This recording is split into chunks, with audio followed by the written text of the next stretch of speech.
A ball rolls without slipping. The radius of gyration of the ball about an axis passing through its center of mass is k. If radius of the ball be r, then the fraction of total energy associated with its rotational energy will be a k square plus r square by r square, b k square by r square, c k square by k square plus r square, and d r square by k square plus r square. Here we are required to find the ratio of total energy associated with its rotational energy, that is kinetic energy, rotational kinetic energy divided by total kinetic energy. So the formula of rotational kinetic energy RKE would be I omega square by 2. And we know a moment of inertia is equal to mk square omega square by 2.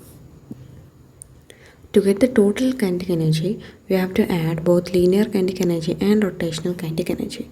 So first of all, we can write the rotational kinetic energy plus linear kinetic energy would be half mv square. In terms of angular velocity, it would be half m r omega whole square.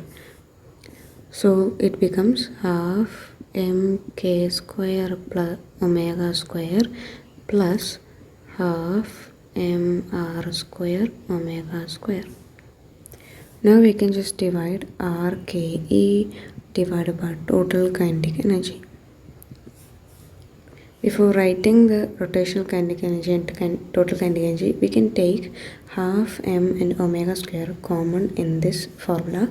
So we get m omega square by 2 into k square, that is RKE, divided by